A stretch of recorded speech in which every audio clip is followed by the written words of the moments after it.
between this new album and the previous one, you did 2 albums with Retribution Gospel Choir. Yeah. Yeah.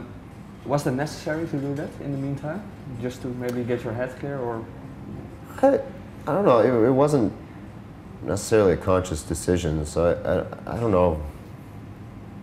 I guess when I think necessary, I guess it conjures up the idea of, did I come to some point and feel like, okay, I got to do this, otherwise I can't move on. But no, it wasn't anything like that. It just sort of very amorphously, through people I knew who were playing and experimenting, trying some different things, it just sort of turned into this thing. And I think being able to do those records in a certain way kind of took a little bit of pressure off certain ways that we do the low record, that we did this new low record. In many ways, it sort of made it a little easier to let, like I said, keep coming back to let the songs do what they needed to do. In certain ways, there's indulgences in Retribution Gospel Choir that I was able to take to extreme, that I'm able to take to a certain extreme, and having done that, then it sort of makes the other extreme that much more free to go as far as it can, And I think having done those records the last couple of years sort of shaped and sort of freed up the ability to do this record, And I don't know, it could be volume or dissonance or noise or something, maybe something to do with that, but I don't know. I think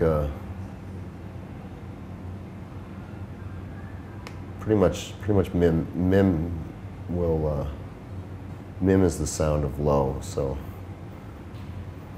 it's kind of hard to say. I know it affects it, but I can't deny that there's this thing whenever we're together and we start making, writing, performing, or doing music, it just goes there, and I think it has to do with her. It's because I think it's because she is the strong factor in that, and that band is me working with her. Yeah, is it really that way? Yeah. She is in that way the leader, and you're maybe in certain way. Yeah, she's.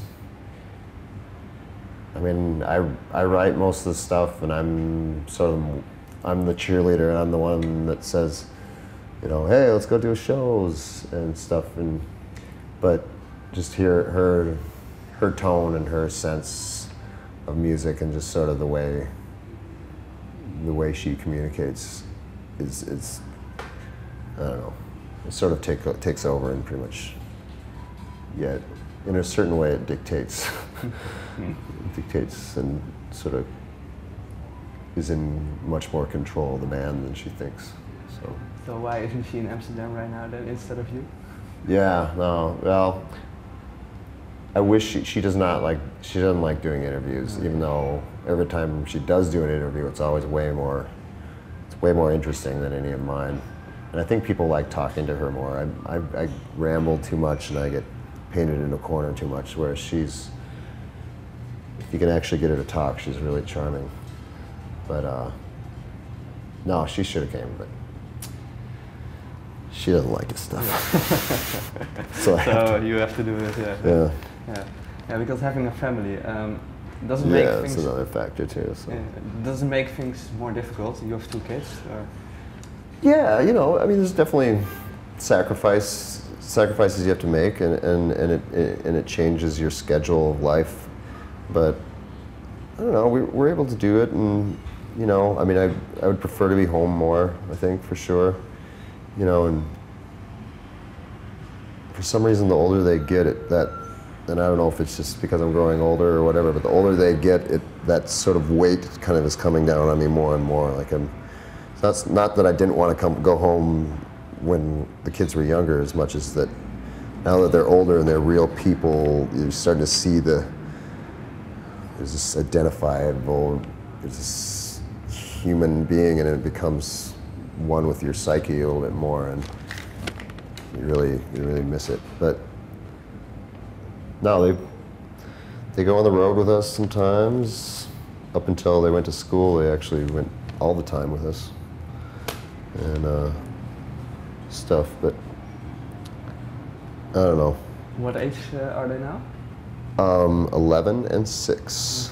Okay. Yeah. Do they already developing an interest in music, or? Yeah. Well, even though Mim and I we can't read music, and we never had piano lessons or anything like that. We thought we were gonna make our kids have piano lessons and sort of do that thing, and then, you know, with the hopes that they'd maybe like it and eventually catch on, which they have. I mean, especially Hollis is really, you know, when that moment when you see that your child has gone down and wants to play the instrument without you necessarily saying, "Oh, it's time for piano practice." I mean, that's a beautiful moment, you know. And that's so she's been doing that. She'll go and play piano on her own and try to write things. And you can hear the way she's engaging. You can hear that she's curious about it. And she's trying to solve problems and sort of fuse the logic with the random, and it's really exciting to see. And of course, Cyrus is the 6-year-old, and he's a typical boy, so he loves banging on the drums. But I'm surprised. I don't think I would have had the patience. I still probably don't have the patience, actually, to sit down and learn something that way. But it's interesting to see how young a kid can be, and it doesn't take long. They pick it up. At first you think, wow, there's no way this kid's gonna have a span of attention for this. But you give them a little chance, and kids will surprise you. But yeah, it's fun. We'll see what happens, but I don't know.